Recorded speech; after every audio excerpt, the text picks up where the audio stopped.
Welcome to the Sell the Story podcast. I'm your host, Clint Armstrong, and along with my co-host, Ben Watson, we talked with Kerry Curran, founder of RBMA, Revenue-Based Marketing Advisors, and a longtime friend for both of us. Today, Kerry walks us through 4 crucial steps that agencies must take in order to reduce client churn, become better partners for those clients, and help them build their brand. The first of those is to nail your niche. As an agency, know what you're good at, focus on that. Identify your ICP. Who are your best clients?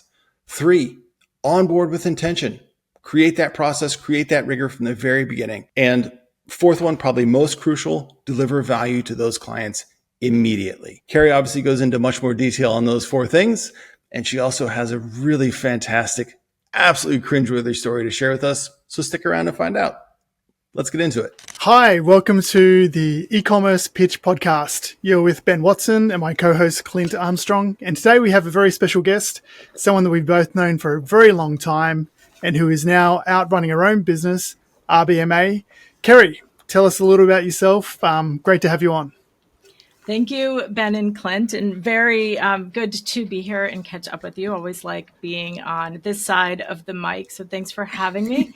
As you mentioned, I'm Kerry Curran, and the 3 of us go back, I think, to maybe 2011, 2012, really long time ago. So it's great to we've worked together in many different capacities over the years. So great to be here. But today, I run a consultancy called Revenue-Based Marketing Advisors, where we today specialize in helping agencies, MarTech and AdTech with their go-to-market, end-to-end go-to-market solutions to drive scalable and sustainable revenue. So everything from branding to sales improvement to customer loyalty and retention to drive lifetime value.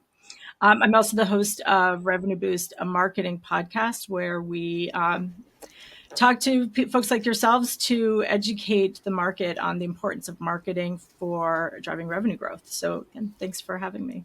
Yeah. So awesome. we can expect that invite soon for your podcast as well. Because I've invited you so many times. Come on, you're asking for that. I'm more looking for the, booking, not the invite. Yeah. Love it. Got to ask, coffee, what are you drinking? Yes. So it's a great question. I have started drinking a instant coffee. I've gotten really lazy in the morning, called Mount Hagen. But let me tell you, it's a delicious organic coffee and it's ready in 2 minutes. And I like to drink it from my favorite mug. And if you can't read it, it says, "We're not going to lose due to lack of hustle." And that was a quote from Kelly Clark, who was the global CEO of Group M for a long time, and words that I live by. So one of my favorite mugs, and I had these made for everyone on my team back when I was leading sales at Catalyst. So that's awesome. That's fantastic. Shout out to Kelly Clark. I love that. Clint, I've got my trusty cold brew. What are you drinking today? I mean, you know what it is. It's not day old today. At least I brewed it today, but it's my Starbucks drip coffee in my 16-year-old Mr. Coffee Black & Decker machine. That's why I went instant. I was reheating it the next day and all throughout the day. And now it's fresh. I'm telling you, gotta try it. Frozen fresh. I got to tell you that we were on vacation a week ago, 2 weeks ago, and the people we stayed with actually had a Keurig, which they loved. Ben, try not to. Yeah, I know. However, my daughters loved it because there are so many choices for the coffee. And so as a going back to school gift for herself, one of my daughters actually purchased a Keurig along with a selection of coffees. So that'll be coming in the mail. So maybe in like a week, I'll have a different type of coffee than what I've been drinking traditionally. So, there's a lot of K-pods made by independent companies now too, so you can really some good stuff. So that's what she's excited about. So true story. I not to talk about pitch stories just yet, but I was pitching Keurig. Their office is up the street, about a half hour away from here, and we were in the office, and not exaggerating, one of the worst cups of coffee I've ever had in my life was the one I got from their lobby. Oh no. And I'm not picky for coffee. Give me like diner coffee, give me weird hotel room coffee, but this I couldn't drink. And Oh my and I'm goodness. like, this is the irony of that happening in the Keurig building. Sorry. No, it's funny because I used to work on Nestle, and I went to their global offices quite a few times, and they have this very quaint tea service that comes into the meeting room, and it's unannounced. There's a knock on the door, and then they just come in, and the whole meeting pauses, no matter what part of the meeting. And it's just such an old school cart being pushed around, and it was just really sweet. You know, it was just like a nod to an old school type practice. Yeah, I actually really liked it. The coffee was awful, but you know, the practice was very cute. You know, one of my first pitches, sorry, as we're on coffee, was for Javalia. Do you remember Javalia? Their hook was that you'd get a free coffee maker if you signed up for their subscription, and that it was then, as I think Keurig was the one, their pods kind of drove them out of business, but coffee everywhere. Yes, yeah. Look, I'll move on a little bit. I don't have a clever segue, but Kerry, well, actually, coffee solves a lot of people's problems in terms of getting going for the day. What problem do you solve for the businesses you work with? Yeah, that's a great question. So what I've found is a lot of agencies have been depending on referrals, word of mouth, for their growth. And so, and with that, it's a bit of, we'll sell to anyone. And so when I'm talking to these brands or these companies, big and small, they're often struggling with lead volume, with net new people who they didn't have a previous relationship with come in and finding them for business. And especially today when there's so many independents out there, it's gotten more competitive. So first and foremost, helping these agencies identify what makes them unique and why people should work with them, why they should choose them over their competitors. And within that, who is their ideal customer profile? So who are the brands that they can drive the most success for, so that they're building lasting lifetime value, retained clients year over year that continue to grow, and using that to target those. And so one of the key things that I do with that is starting with interviewing their customers and finding out what it is you like about working with this agency. Why did you choose them? What is it that you like better than other agencies you've worked with?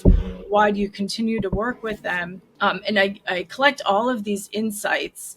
I also survey the agency leaders. I give them 2 surveys. One is questions about all of their best clients, everything from vertical, budget size, channels they manage, kind of just general open questions that I can, and then I ask the same, have a mirrored survey about your worst customers and clients.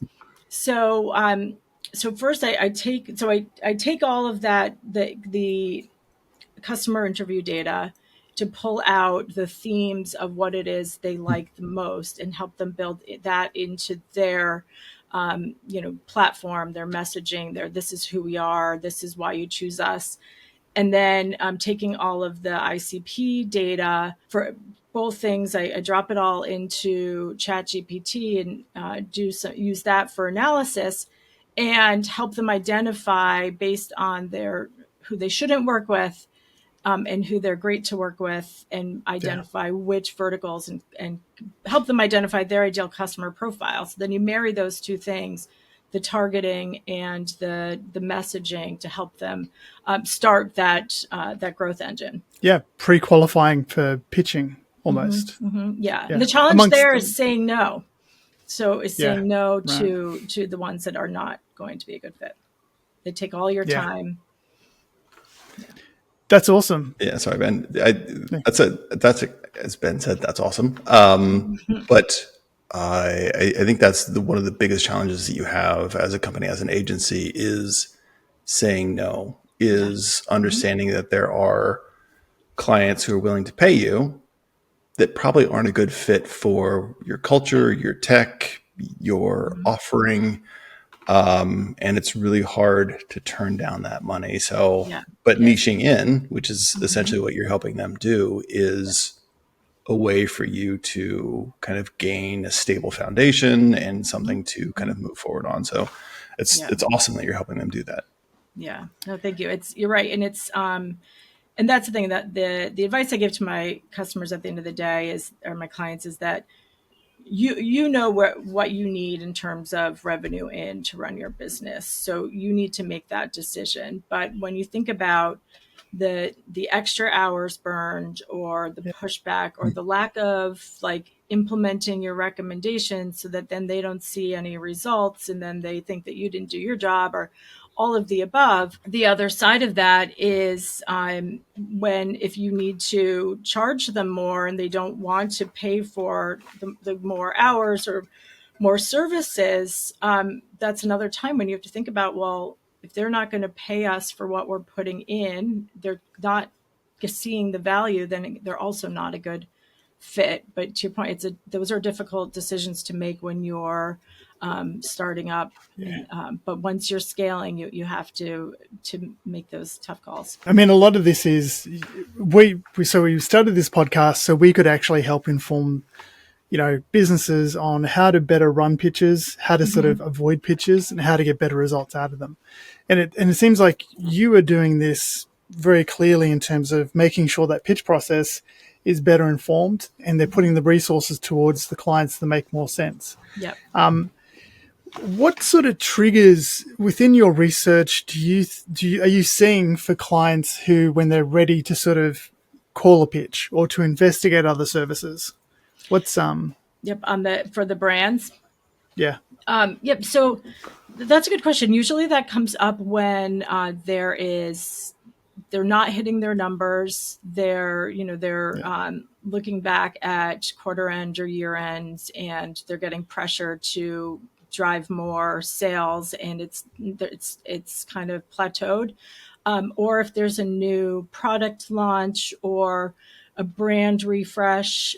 But typically there's some, to your point, a business trigger of we need help here because we're not getting it on our own, or with our current partner. Yeah. Yeah. No, that's awesome. And look, tell us, I think you alluded to this a little bit, but secret sauce. What's, to me, knowing you, pretty well, it's your experience. And, I think that is such a secret sauce that not many people in the industry actually can replicate. You definitely can't copy it, right? Or make it up. But what do you think your secret sauce is? No, thanks, Ben. So, what's interesting is, like you guys, I grew up in the agency space, but I was always on except for my early years, I was always on the marketing and sales side of it. So, focused on connecting with our target audiences, the Fortune 500, a lot of CPG brands, and trying to get included in the RFP, and then winning the RFP, and then onboarding them. And what's interesting is that in essentially that role in itself is B2B marketing and B2B sales. But as I started launching my own consultancy, and let me take a step back. So in my years at doing that, first as an individual contributor at iProspect, and then at Catalyst, and then building and leading the teams at Catalyst, and then within Group M, and then more recently at a smaller global agency, I had to kind of build the frameworks and the processes based on experience, as we went along, right? So it's like, okay, this worked. Now let's make this part of our thing. Let's try this next time. And so we didn't have defined processes, but we trained ourselves, and we eventually did, I should say. And so we had standards and steps that we always took. So in the past year as a consultant, I wanted to learn more about this. And in my last role too, where it was smaller contracts, shorter sales cycles than enterprise like we've all worked with, I also had to learn really quickly more about pipeline generation and sales cycles. And there was just a lot more rigor to that. So also I had kind of taught myself that on the fly. So what I've been doing is really learning about B2B best practices that the SaaS companies have been using for years, about that, where there's more frameworks and rigor around your ICP, the tools you're using to customize your messaging to that ICP and their buying committee, and measuring for intent and signals, and also moving them through the sales cycle. And so I've been part of a couple of groups. One is called Pavilion, that specializes in B2B marketing, sales, and customer success executive programs. I did a CMO school, a CRO school, some AI for go-to-market. And then Winning by Design is another one that has this revenue architecture course. And then just in a lot of conversations with other B2B CMOs through a group called CMO Coffee Talk that's sponsored by 6 Sense, which is one of the ABM intent tools. So in all of that, the key things that I've learned that I'm trying to take from the SaaS best practices and apply to the agencies are the factors that go back to what I mentioned of finding that client, the customer that you are, that will stay and grow with you, and focus on expansion. So retention and expansion, building lifetime value. We've heard for years it's cheaper to retain a customer than it is to get a new one. But then, especially in my experience, there's like so much focus on new logos that, and oh, they're the clients, they fired us, shoot, and it's like, wait. And you guys know, and we can talk about this, how often, especially at the big holding companies, there's a scramble to demonstrate that they should retain you in the retention pitch, where it's like, where was all of this for all those years? So just the things that I've taken from B2B are the rigor and frameworks. This Winning by Design revenue architecture is called the bow tie model, where you have the funnel, but then you have the other side of the funnel, which ends in expansion and retention. And it's measuring all of the touch points, the conversions, the stages, so that you really have a clear view of how you're performing and where the weak parts are. Is it moving from leads to wins, or are people quitting after a year? And then refining those. So that's kind of in a long nutshell where I've been focusing and trying to bring into the agencies, because I've definitely seen that as a huge gap. I love it. And I think I want to touch on just some of the differences that you're seeing between what we all used to do within kind of the large agency space, and then kind of the new kind of within the commerce space, within the smaller agency space. But I first wanted to get into, you said and again, you're going to have to remind me, but it was the bow tie model. And congratulations, you've won a pitch, you've won a new client. Like within that model, like what are those steps that you need to take to kind of retain that client? Because it's, as you just said, it's easier to retain a client as opposed to going and trying to get a new one. So what have you seen kind of in digging into kind of your clients that has allowed them to kind of retain those clients that really love them? Like, what are those things? Yeah, it's a good question, and it's also so important. So obviously, you've already established that you're only pitching clients that are going to be a great fit for you. That's first and foremost. But one of the partners I've worked with, they're called Perform CB, and their agency services affiliate. They drive lead gen, especially specializing in apps. They've figured out who they can drive the greatest results for, and they hyper focus and target on those companies. So that's step one of the secret sauce. Step two is they have a separate onboarding team. And when they told me this story, I was like, this is the smartest thing ever. And like, we've all we've done those transition calls. There's like a 10-page doc. The account managers are always like, you didn't give me enough information. And I'm like, I'm not going to, whatever. So, but they have an onboarding team not only do they get them set up in all of the systems, processes, dashboards, logins, master accounts, they train the clients, they train their customers on best practices, the why and the what behind all of their recommendations. So they basically upskill their partners on the brand side, so that their clients are smarter, their clients understand more about, and this goes beyond just their day-to-day team, more about their recommendations. Because we know, how many times have you made recommendations and they like, oh, legal has to review this, or oh, manager, or like just not ever implementing. So they crack the code on what do our customers need to be successful in our partnership, and build that into the onboarding. I looked up this, I'd heard this, and I looked up the stat. Over 50% of customers determine if they're going to renew in 12 months in that first 30-day period. So that sets the stage, the tone for the trust and relationships.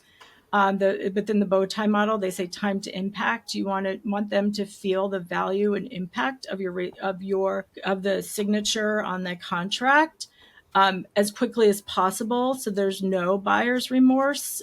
Within this SaaS bow tie framework, there's actually a measurement between onboarding and start of the actual engagement, because there has historically been in situations where contracts were termed that way, that people had such a bad experience, they left. So strengthening your clients to be able to be the best partners for your agency to be successful. And then they transfer to an account management team. So this is a dedicated onboarding team. And I think those are things that always get cut when costs are tight, but that to me is where you should be doubling down. Yeah, I think back through my career, and the best client relationships, were the ones where we had training, or we had some other sort of, system of communicating and bringing in new partners. Yeah, it's spot on. That's great, Kerry. It's great to hear. Yeah, that in the education of the clients piece is something that we've heard. We've only done a couple of these, but I think we've heard it from 3 individuals, including yourself, of just like educate your clients, train your clients. So it's just, obviously that's a theme for being able to keep those clients. But it's just, it's good to hear you say that as well. So going back to my other question, what are some of those differences that you're seeing now compared to what you used to do and what we all used to do within the agencies when it came to an RFP, when it came to a pitch? What are those pros and cons that you would say are out there in the process? Yeah. So I think, it's funny. I was talking to an executive from you used to be at one of the big holding company agencies that we all worked with. And he was like, yeah, leads just used to come in. Like, why doesn't that happen anymore? And I'm like, well, first of all, you're at a smaller agency. You don't have the brand awareness, but also it's a much more competitive landscape. There are, I think the holding companies and all the bloat and transition, and I always think about, because we used to do the pricing. It's like you've got your costs for your FTEs and your headcount and your tech, but then just being part of Group M would add another margin layer, and part of WPP another margin layer, and then there's definitely benefits, having that the expansive, we've talked about this, the expansive network of resources, and being in the position where Google will answer your call right away because you're part of this larger agency that spends so much money with them. Definitely benefits. But I think when smaller brands needed to be more nimble and cost conscious,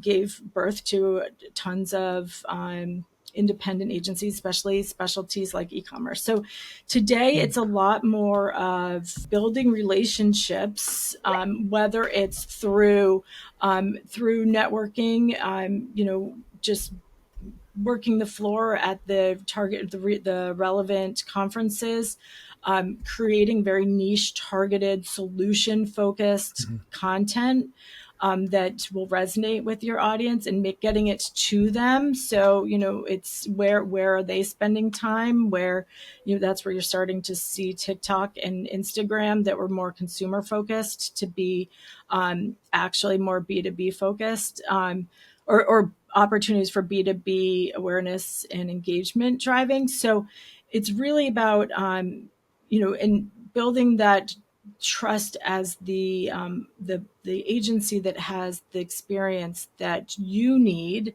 and the specific stage that you as a brand are at, and getting you the help that you need. Interesting. What I remember most about the overall pitch process within kind of large agencies was just the scramble. Like there's a lot that goes into kind of the initial answering of the RFP. There's a lot that goes into kind of bringing all that information together. But and you said this earlier, there's it seems to be just like a little bit of the Wild West. It wasn't necessarily that there was an entire process, and being within a larger holding company, it seemed that each of those different pieces of that Holdco had a different process. And so when you're trying to bring a holistic solution to a Fortune 500, Fortune 50 brand, I think that was the challenge that you had with a Holdco, is that bringing all of those pieces together and streamlining them and telling one story was like, it's those fine details at the very end that honestly gave us all of the gray hair. I think too, though, the dream. Yeah. Yeah, exactly. But I think it speaks to who's quarterbacking the whole process. And 100%. We all know one gentleman, David Edelman, and he had this run in New York that was just phenomenal. But he also had such a command of both the sort of territory in terms of the media part of things, the people side of things, and just the process of how to make it all work. And, David, I mean, what he did for Mindshare in New York at that time, it was amazing, transformational, I'd say. Yeah, no, I agree. I was in those rooms a few times, and you're right, because it is, so quarterbacking is like that. I miss it. I loved doing that because there's so much to it, right? There's I would say the talent and the casting is first and foremost, right? Like the challenge is, as the quarterback, you're not necessarily the subject matter expert. So you need to find the right people who are the subject matter experts, but not all of them are comfortable presenting in a room. And to me, that was always the biggest challenge, because you had to find the people with experience on the right types of accounts, and you couldn't use the same person all the time, even though you wanted to. And you had to, and for me, I always kept in mind, like, this is not my direct report. And I have to be respectful of that. But I also need to coach them and help them to be the best they can be in the room. And sometimes that's not to the level that you need, or you don't, so there's that. There's the storyline, there's the differentiation. What are we pulling forward? How are we doing this better? What did our audits uncover? But building that in a way, to your point, like what David did so well, was while you're building that trust and relationship with the decision makers, and it's what happens before, during, and after the pitch. I'll say another master at that ECOM was Adam Potachnik, who could also like just work, had all the ends, all the process and the touch points, and knew how to demonstrate that we are going to be the team that's going to help you. And he's doing that today as well. So definitely. Yeah. I did go through a pitch with Potachnik, and I will tell you that he is a master. He is a very good quarterback in making sure that every piece gets in place, and making sure that somebody who's doing it, make sure there is somebody who's doing it. So 100% agree with that. And I mean, David Edelman, like, two legends. Honestly, he did it all. He was a quarterback. He was a storyteller. He was a great people manager. He was a great client manager. He was fantastic. So you need to definitely glad we brought his name up. So compared to like now, I mean, essentially you said it. There seems to be a bloat in the marketplace of all of these small independent agencies. 100% agree, and there seems to be, especially within kind of the Amazon space, not necessarily the entire retail space, but within the Amazon space, you either have somebody who has worked at Amazon for 10 years or more, or maybe it's two, or you have somebody who is a 7-8 figure seller that created their own process now that's like, I don't necessarily, what else, how else can I make that revenue? Oh, I can sell my process to other people. And so I think that seems to be what's in the marketplace now. And so honestly, that's what the holdcos are going up against, is that you have individuals who are extremely knowledgeable on the back end of an Amazon or even a Walmart or a Target. Or you have someone who has sold in that marketplace so well that they know it like the back of their hand, and they understand the business of it, which I think is absolutely key. Yeah. And I would add to that, and they have access to Amazon. Like Amazon has brilliantly, given all these guys access that you don't need to be a Holdco anymore to be in the room. Yeah. Yep. Sorry, no, great question, Clint. That was great. Sorry, Kerry. No, and you bring up a really good point, because there is so much more than just the media and marketing side of it. But it's funny about the Amazon experience. Like when we started out within Catalyst, trying to position ourselves, because we'd managed P&G for 10 years, all the SEO and paid search. So when Amazon, the Catalyst team ran the first P&G ads and product detail page optimization. So we saw that as our differentiator and our niche, and went hard into it in the evolution of Amazon competing with Google. And a lot of that came from, I was seeing on the financial news in the morning the notes about Amazon starting to take market share from Google, but the in-house teams weren't talking about that. The agencies weren't talking about that yet. Amazon was not on the radar of typical media buyers. When we would try to go pitch, our positioning was there's some synchronizing between what you're doing in Google and Amazon, and we're the best partners to do that for you. And what we would often lose to these agencies that were started, and they're like, well, their founder worked at Amazon. And we're like, the guy could have been like in the finance department. But like to your point, there was this perception of credibility when you're coming from those backgrounds, whether or not, but some we would hear that more than once, and whether or not they didn't always deliver, but it's like there's different aspects to it. But I think going back to the point that you made, it's like today it's so much more than I'm going to get your product description page or detail page optimized, and I'm going to get your paid ads running. There's the fulfillment, there's the pricing strategies, there's like all these other things. And to, for a lot of brands, that one-stop shop that can do all of that is a lot more appealing than the one that's just going to, not just, but the one that specializes in the more promotion and optimization. Yeah, I mean, Clint and I, our journey the past year and a half, we've so many more partners and vendors in the space that big agencies don't even know about, or enterprise clients don't know about, and don't need to, because they've got this brand moat that just protects their Amazon business. The cash just rolls in. But I mean, to a degree, one vendor I'll give an example of, this company will go to your factory in China and audit the factory on a quarterly basis. Yeah. Like, incredibly important for quality of your product and, other bits and pieces. But just an example of the type of vendors that are out there that are important, and sometimes critical, depending on your product base.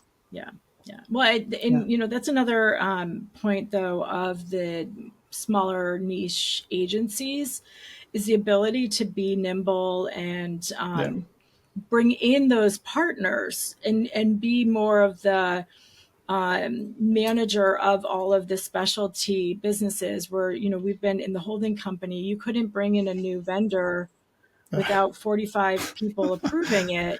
But when So you're hard.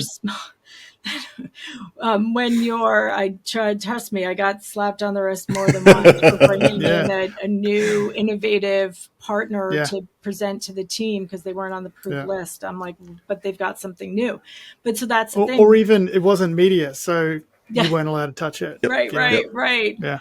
But you've you guys had introduced me to Zon Guru. They there's and other specialties, and then Product Wind that does the gets influencers to boost your reviews for positioning. Like there's so many niche capabilities and tech. There were the ones that started with like just doing the photography and different. So anyway, like the ability to bring in the specialists is also important and part of the benefit of a smaller niche specialty agency. Yeah, agreed. Yeah, and I would just tack onto that, like keeping the cost down. Like it's I think within a Holdco, you a lot of times you have a solution to that. Like you just said, product imagery. Like there is a creative team, but that creative team is limited in terms of the number of assets they can create. It's limited just in terms of the number of hours they have, and even those hours are fairly expensive. And so I think that being a smaller, more independent agency, a smaller, more nimble agency, you can find those solutions that provide you with, or your clients with, a end product that is, it may not be 100% perfect. It may be 95% perfect. Yeah. But I think that we've all learned within like the Amazon space, like it doesn't have to be 100%. Like it can be, or I mean, even any retail space, any marketplace space, if you get to 90 or if you get to 100 or you get to 95, it's still an A and you're still going to do well. Yeah. But you have enough money left over to have 3 different versions of it and test them all out, as opposed to like one perfect version that's taken 6 weeks to create. So I think that's something that we have, as Ben had said, over the past year and a half, like we've come to realize is that there is very much a benefit to these smaller agencies that are very kind of niche down, is that they have the ability to go out and find these spot solutions. They may not have them, but they know how to bring them together. And to your point, they know how to essentially quarterback them. They know how to manage them for their clients. So and prioritize really great idea. Absolutely. Yep. Okay, so we've come to the point in this podcast that is my favorite, although this one has been fantastic, where we would love to hear your funny pitch story, or one where something didn't necessarily go as we all thought it would. We've all been there. We all have those stories. We kind of tell them behind closed doors within kind of the agency space. But do you have a story that you could share with us around a funny pitch story that you could share with us? We'd love to hear it. Yeah, I mean, the challenge is choosing just one. Which one? I've been pitching since 2007 so this one is one of my favorites, and it's a classic. So back when I was at iProspect, we had Kraft as a client, and you've been there where you maybe have one brand and you have to go pitch the other brands, and Kraft was divided, in different, I think it was by like meats and coffee and dairy, whatever. So my colleague and I, went around the country to all the brand teams. So we were in Madison, Wisconsin, pitching the meats, and this was actually our second time there. And at the time, we were just selling SEO, and these were in the early days of SEO, where brands didn't, or just, again, this was 2007, 8, 9, like brands didn't see the value of having a website. They, and so a lot of what we did was very basic. I always would just turn off their, I'd turn off their, the image.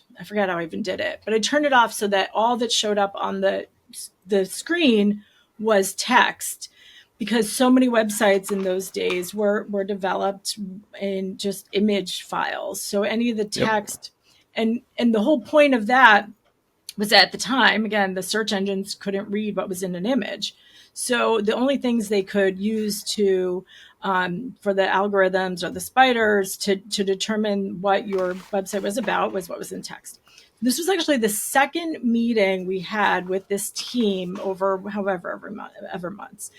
And I'm standing up in front of a room conference table of probably 12 people, and my colleagues sitting there in the front row with next to me. And I'm showing screenshots of this, and this was Oscar Mayer. So I'm showing them some competitive examples of their website versus their competitors. And the CMO, or the head of marketing for Oscar Mayer at the time, all of a sudden I hear this pounding on the table. And I stopped talking, and she was like, "What is this? Why haven't we done anything about this? Who?" And she starts going on this rant, and all these people in the room who we were now presenting to for the second time just acted like they'd never seen it before either, because they didn't. Like, I don't care about ballpark. I don't care about, whatever. She goes, this was that. I don't care about Hebrew fucking national. Loses her shit. Like, my colleague and I still are like, Hebrew fucking national. Just lost it on the whole team. And I'm just standing there and they all were just like deer in headlights. Like, nobody spoke. And it just, from then on, I think I think I just quickly finished up and was like, okay. And just, and we left there. Yeah. But it was just at the time I was like, I can't believe nobody defended us. But then I'm like, they were all like, shit, I'm going to get fired. But anyway, that was one of the ones. I mean, there were so many times that just people in the room just, but for that, it just, when I don't even know how to even I forget what happened. Did you win the business? Did you?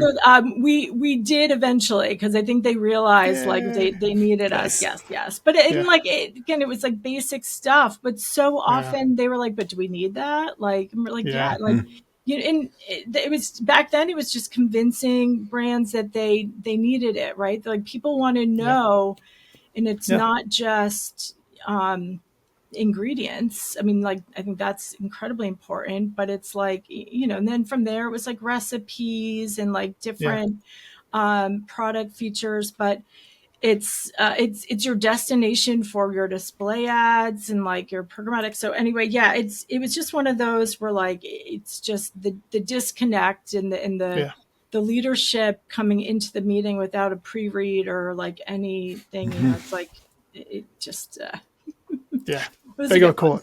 Yeah. Nice. There definitely was a follow-up meeting internally after that one, where she was like, what is going on? And it's how many times have we gone into a similar situation, into a room where you finally have the opportunity to talk to a CMO or a head of a division or whatever it is, and all of a sudden you have someone who sees the overall picture and very quickly understands the importance of what you've been saying versus, your day to day, where you've developed a relationship and they're like, oh, I can push you off for a little while. And it's not that big of a deal. You're just trying to sell me on something else. And then you have that opportunity, and all of a sudden it's just it's, well, and crazy. Unfortunately, I think that's I feel like that was few and far between, but also I think that's where today your message really has to be around the impact that you're recommending, right? thinking back to that example, if I, instead of just showing the comparison to the competitors, and again, I don't remember what the narrative was beyond that, but demonstrating the impact, we would usually show search volume on things that they should be. But like in any conversation you're having before and after you win the business should be tied to the business results that you're driving, so that they can see in the vernacular and terminology of what they're being measured for. It's just one of my friends I had on my podcast recently was just talking about, you need to make your customer the hero. And so the more you can tie what you're doing to the impact you'll have to get them to be the hero is, that's the challenge. To your point of like, it wasn't often that the decision maker did have a light bulb moment. But when they did, but the more you can tie it to that, the more likely they're going to have that. Yeah, that's great, Kerry. I think really great session. Thank you so much for coming on. Thank you, guys. You've got so much pitch craft knowledge, and there's even more, stories you can get to, or advice and tips. I'm trying to think of some more as well. Yeah. Yeah, but one of the things you did bring up was, definitely next time. I love your consultancy, which focuses on how to sharpen a business's approach prior to the pitch, and providing greater success rate from that. Give us your sign off, remind us your business name, and your secret sauce. Yeah, excellent. So revenuebasedmarketing.com is my website, but if you search any podcast directory for Revenue Boost, a marketing podcast, there, I have 100 episodes or 95 launched and a few more in the queue, and gearing up to launch season 2 later this summer. So definitely there's themes and topics from, CPG, e-commerce to more business to business strategies. So something for every business leader that needs to drive revenue. Love it. And we'll have the link down to those podcasts so that they don't have to go search for it. All they have to do is click.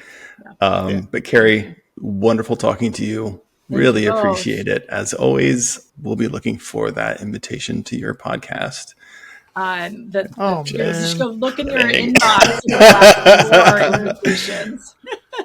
No, I'm just kidding. But it's been wonderful. Thank you very much for being on. Thank you, guys. This has been great. Thanks so much. Kerry.